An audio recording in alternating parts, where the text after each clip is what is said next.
Hello, hello, and welcome back to another episode of Overpowering Emotions, where I talk all things big emotions, emotion regulation. I'm still on the topic of emotional intelligence and resilience, which I'm actually going to be spending quite a bit of time on just because there is so much to talk about. It's really the foundation for everything else that we're going to build upon for the coming year. So last week, I talked about the ability model of emotional intelligence and some of the key skills. If you're looking for a really structured approach to enhance this emotional intelligence, Ruler, the acronym Ruler, is an excellent tool that really translates that ability model into actionable steps. So it systematically teaches those, five key emotional intelligence skills. So specifically, recognizing, understanding, labeling, expressing, and regulating emotions. So everything that I talked about, those foundational skills, it's kind of breaking that down into each of those steps. So again, once adults have strong emotional intelligence, that's what I was focusing on last week. We need to build the skills ourselves. Now we can start teaching kids when we have developed, and I know in 1 week you haven't developed it. It's going to be a continuous journey. Even I am working on this. It's not an area that we're going to be completely competent in because there's always going to be new situations, right? We're always growing that muscle. It's just like a muscle. Once we build it, doesn't mean we never have to work on it again. Anyways, all this to say, we are focusing today on self-awareness, teaching kids to start understanding their emotions. That self-awareness really is the foundation of emotional intelligence. When kids can recognize and name their feelings, they're better equipped to regulate their emotions. They can make thoughtful decisions. They connect with other people. So I want to start off with the self-awareness. We really need language. This is so crucial for emotional intelligence. Now, you've probably heard somebody say, I'm stressed or I'm feeling really anxious, but these are really often mislabeled. And oftentimes it's missing the underlying root emotion of what's actually going on, or I'm so angry, right? Usually there's something else. But when we're mislabeling those emotions, it really holds us back from being able to manage them effectively. And so that's why we want to have a really solid emotional vocabulary because that's really going to change how we and kids regulate their feelings, right? Naming them accurately is the first step to emotional growth. It's the simplest way to get to emotion regulation. And so that's really important. Now, when we look at language, language shapes our experiences. Developing a strong emotional vocabulary, it's like giving kids a map to navigate their internal world. When kids can accurately label their emotions, it actually is changing their brain, right? It's switching on their prefrontal cortex to help reduce that frustration. They're able to process the experience and situation more effectively, and in turn, they can manage their emotions. If we don't have the language to describe our feelings, it's really hard to manage them without the right words. Those emotions can become so overwhelming and it can lead to the emotional outbursts that we see, or the withdrawal, or miscommunication. I see this even with adults. I'm sure you have, right? They can't express their feelings, and so they engage in these angry outbursts. In my experience, traffic is one where it brings out a lot of negative things out of people. Anyways, looking at this. So, emotional literacy really starts with vocabulary. When we can label our emotions, we activate that prefrontal cortex, the part of the brain that helps with the rational thinking and problem solving and self regulation. It dampens the intensity of whatever emotion we're experiencing, it makes it easier to manage it. Okay, so I've talked a lot about if we can name it, we can tame it. Mr. Rogers, if it's mentionable, it's manageable. So the bottom line here is that the more precise we are able to describe our feelings, the better we can understand, manage, and communicate those. So, kids with strong emotional vocabulary, they're more likely to experience fewer behavioral problems. They can usually demonstrate more empathy. They can succeed academically, right? In all of these different areas. They can express their needs clearly. They can work through conflicts more constructively. They have healthier relationships. So, we just see how language helps support. Now, if they only know a handful of words like happy, sad, angry, I mean, for younger kids, that's okay. That's where we're going to start. But as they get older, if they still only have those basic few, and just so you know, our brain only can come up with a couple of those things anyways, right? And if they don't have the vocabulary, they're missing out on a huge range of different subtle emotions that actually exist between some of those extremes.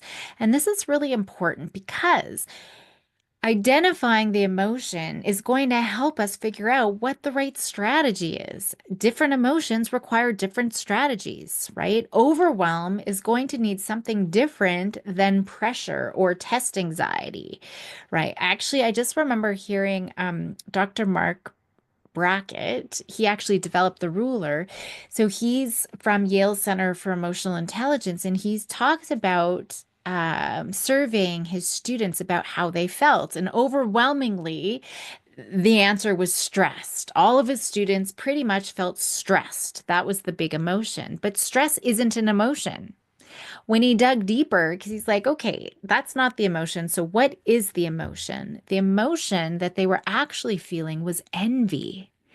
It's interesting. I talked after I heard, him talking about this envy. I went and talked to my daughter who's in university, and she vehemently agreed. She's like, that totally makes sense. All of our friends, she's like, I never would have thought of it as envy. But she agreed. All of our friends are stressed out, especially ones who are in going into medicine or engineering. And what they talk about constantly is about how everyone else is doing so much better than them and how everybody else is getting scholarships and how everybody else can go away for the weekend because they're doing better in school and yada yada yada, right?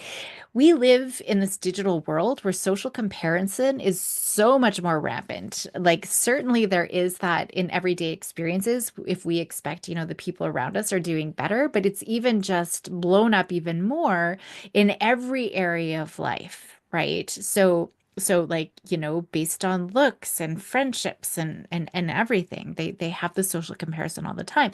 So we see that stress, it's just a surface level label when really there's these deeper feelings of maybe inadequacy. And this is really important because if we're just saying, I'm stressed, which isn't an emotion, anyways, but if we're just saying that, we're taking it at face value, and then we're trying to reduce stress by practicing mindfulness or deep breathing or relaxation, but the real emotion they're experiencing is envy, well, it's not going to help very much. No breathing is going to help with the envy, right? That's not going to get to those deeper feelings. So if you have a child who doesn't make the hockey team, they might feel disappointment, right? Because they were really liking their friend was made that team. There's just this disappointment. Maybe there's sadness, but maybe what they show is anger because maybe their little brother makes Div 1 and now he's being teased about it. So disappointment, there's this unmet expectation, maybe there's sadness and or feeling left out.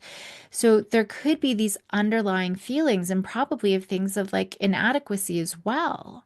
But if we focus on the anger or the behavior that comes out, I mean, that's from a perceived injustice. That's something completely different. Very different emotional experiences, but we often mislabel them. And if we see anger as the adult, we're going to respond very differently to that child. We're going to tell them to calm down. It's not a big deal. Get your act together. Don't be angry, right? And we're going to respond differently if we knew that they were actually disappointed. So if they're just saying something broadly like, I'm mad, how can we encourage them to identify, right? Looking at, is it disappointment? Is it irritated? Is it resentful? Each of those emotions signals something different. And so we want to get as specific as possible. That specificity makes regulation so much easier.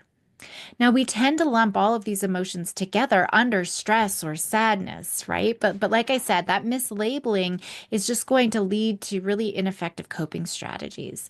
So, if we apply the ruler approach, we can really model these things. So, if we've got a kiddo who's angry in front of us because maybe another child took their toy, we want to recognize that's the R. I see you're really upset.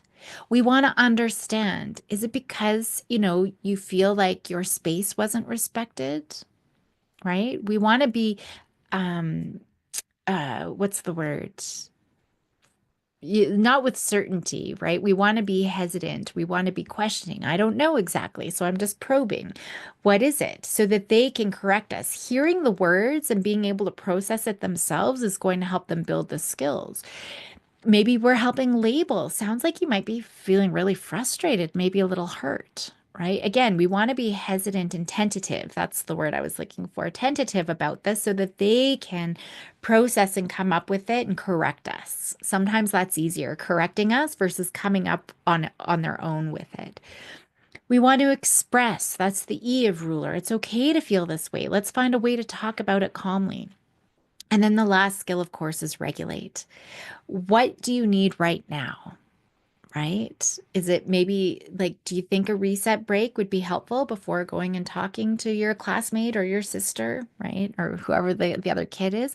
So over time, we're modeling it, we're guiding them. That approach is going to help build stronger emotion regulation skills in kids and in ourselves too.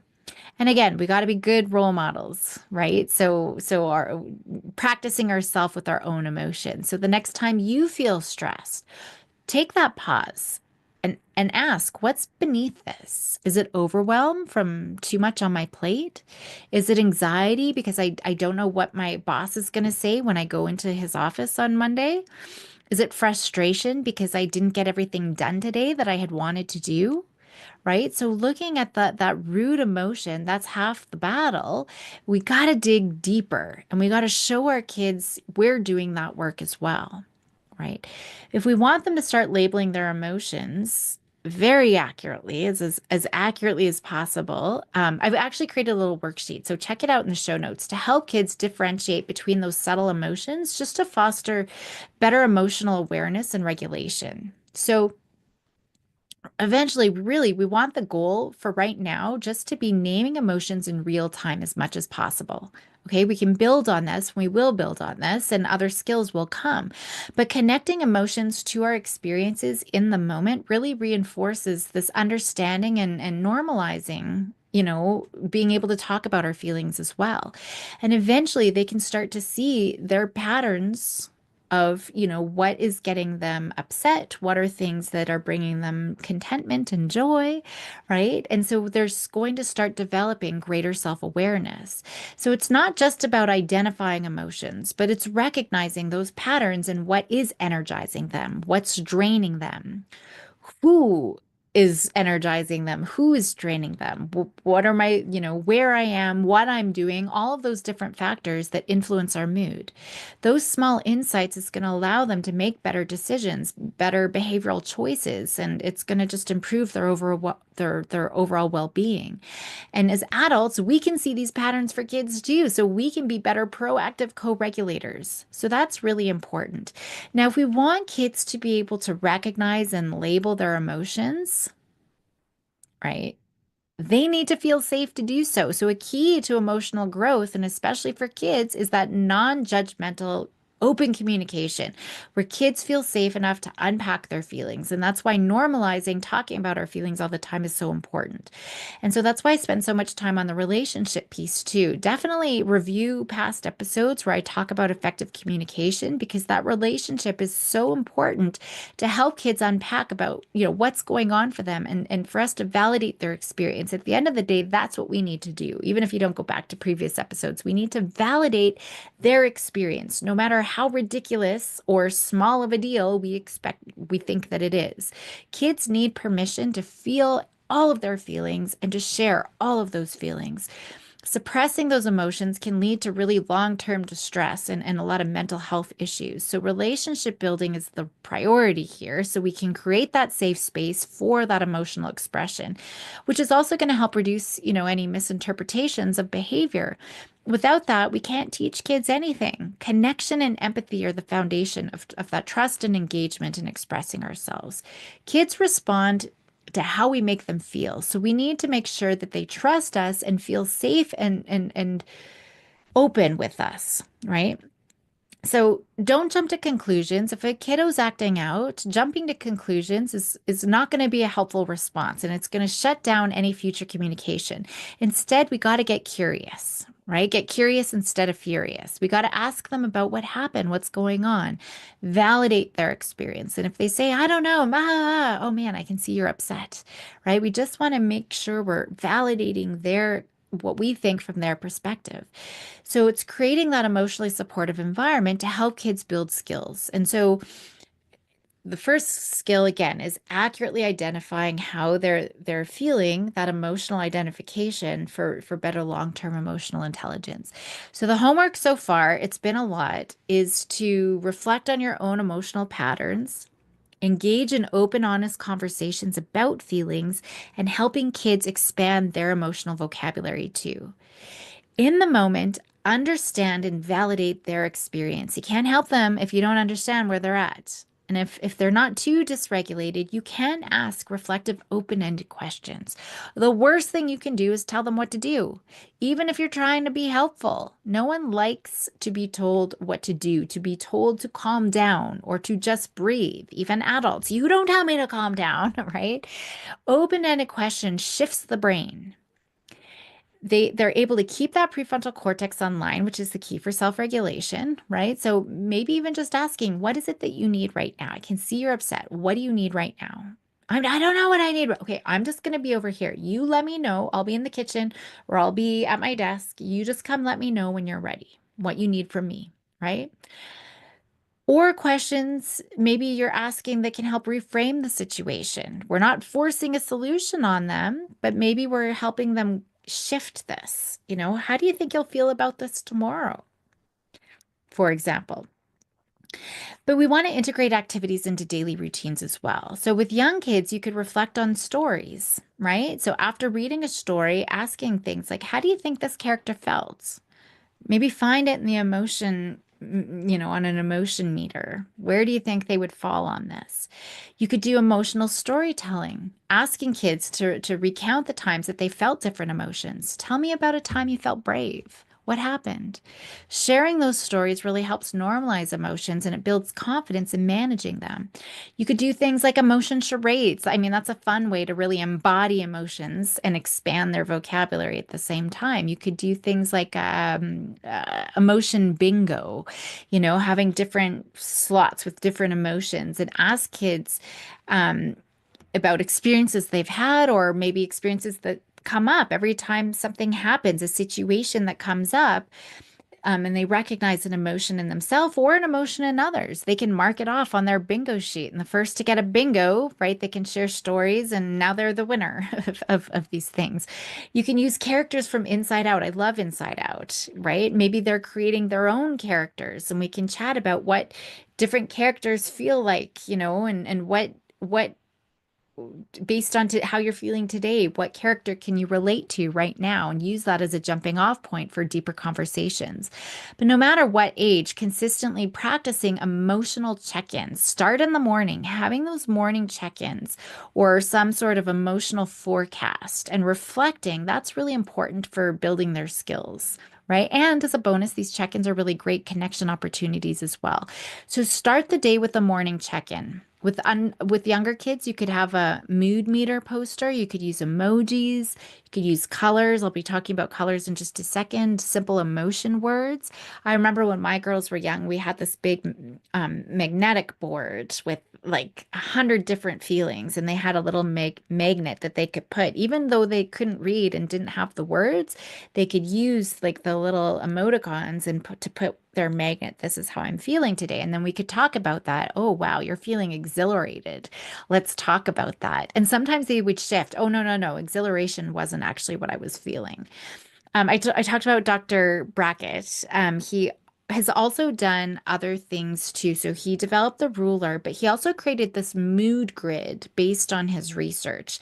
And so it's the mood meter and it's divided into four quadrants. Usually when I think of mood meter, I'm thinking of like a thermometer from like over the top to calm and relaxed. But he's got this grid, and there's four quadrants. So pleasant and unpleasant emotions are along the x-axis. So we never want to label them good or bad, positive or negative. We all need all emotions, and we want to normalize all of those emotions. But we might experience them as pleasant or unpleasant. So that's the x-axis. And then along the y-axis, that's our low to high energy, right? So we can start looking at. So now we've got four quadrants. So yellow is high energy, high pleasantness, so excited and joyful. We then have green, which would be low energy, high pleasantness. So we would be calm, we would be content. Blue would be low energy, low pleasantness, so sad and tired. So the bottom left quadrant. My camera might be flipped, so I'm not sure exactly where. Um, if my hands are looking the opposite way, but bottom left quadrant, and then the top left quadrant is red. That's the high energy, low pleasantness. So angry, anxiety. Again, I'll put an example of that in the show notes, along with a list of emotions, the purpose of those emotions, and maybe an idea just to get the juices flowing, different ideas of what you might need depending on, a certain feeling that you might be experiencing. Kids as young as 3 can really use that grid with those different colors. So it's never too early. And I know even from 18 months old, my daughter, I was able to teach, I'm fustated. Fustated was what, the broad, overarching, unpleasant feeling was. And as she got older, we were able to fine tune it. With the colors, I will say I don't love red because I think that kids associate that with bad all the time. So, just something to watch out for. And it's not about good and bad. I want to make sure we're embracing all of those emotions. We're not avoiding them ever. So, even being in red or being in blue, it's not bad. It just means there's certain different strategies that we're going to need to use to work through it than if we're in the yellow, right? Or I mean, green, we probably don't have a lot of strategies other than to keep it going, but there's strategies that we need to work on depending on how we're feeling. And that's the way we need to look at it. Oh, if I'm in the red zone, cool. These are some things that are going to help. If I'm in the green zone, these are some things that I'm going to be able to keep that good stuff going. But it's really getting kids to plot themselves on this grid. So it could be a magnet, it could be a sticky note, it's just something that they can label their emotional state. It could be a journal, it could be an app. Making a habit out of it is what the key is, right? It's going to build that foundation of self-awareness every day. So we do our morning check-in. Having a midday emotion check-in, like at lunch or snack, it's another good time just to assess how kids are feeling and how it's changed, right? How are you feeling compared to earlier? How do you predict you're going to feel compared to now, right? And then at the end of the day, we're going to reflect about what was the challenging part of the day? What was their favorite part of the day? We want to put in some gratitude there. How did you feel? What are, any shifts in how you were feeling through the day? And identifying their pattern at the end of the week, maybe the end of the day, the end of the week. Which quadrant did they find themselves in the most? And how is that affecting learning? How is that affecting friendships? That regular practice is really helping kids build awareness of what's going on and aware of their emotional shifts throughout the day. Things change, things shift. In the moment, big feelings like anxiety want us to feel like this is never going to change. I am always going to feel like this. So when they can actually see through their own experience, things do shift and change, right? It's going to be a little bit easier. In high school, journaling can be really helpful, focusing on how those emotions shape their focus, shape their behavior. You could use current events or social issues just to spark some conversation about how emotions play a role. You could get them to set goals around their emotional states, right? So asking things like, what emotional state will help you perform your best on this project or studying for this test? How can you keep your emotions to stay on track? Make sure you're regulating your emotions. So we can actually start proactively working on some of that emotion regulation, right? So encouraging emotion regulation before tests, ask them to reflect on their mood meter color and what is it that if they're in blue or if they're in red, that's probably not optimal learning, right? So what do you need to optimize your test performance? What quadrant do you need to be in and how do you get there? So it's not just about labeling. That's the first step on the ladder, and that's why we're focusing on it. But there are skills that we need to add on. So what's next? What do you need to do next? But anyways, I think that that's important. Another one I actually love is jars. I love jars for so many different things, but emotion jars where kids can fill the jars with different colored, it could be marbles or pom-poms or whatever it is, representing their emotions throughout the week. And then at the end of the week, now we've got this visual and we can talk about the patterns. Wow, I noticed a lot of green marbles in here. What helped you feel peaceful and calm through the week? What do you think these little red things were? What contributed to those? And what helped you get back to the green?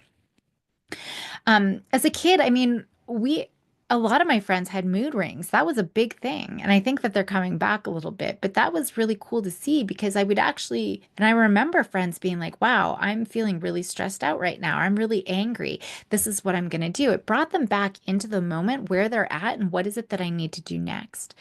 So, the point of naming all the emotions, yes, we're increasing that emotional vocabulary. That's building the self awareness proactively. And that's going to later help with regulation, but they need to have the skill to be able to regulate their emotions. Okay, so that's really important.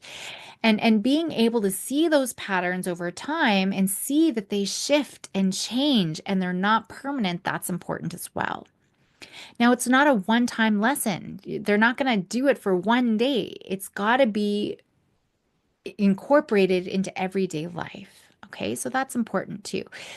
You could also do practical things focusing on specific emotions too. So maybe you're noticing a lot of resentment. I actually see, a lot of this in the classroom, but definitely at home between siblings, right? A lot of resentment. And so maybe we're going to work on this emotion. And so maybe with resentment, you're going to have a fairness circle where you're going to have discussions where you teach about fairness and giving space to be able to express feelings. Or maybe regret. I see a lot of regret, right? So, what I would do next time, why I made these choices, and what I can do differently or what I can do to fix it, right? So, a lot of reflection just to build that growth mindset and some self compassion too.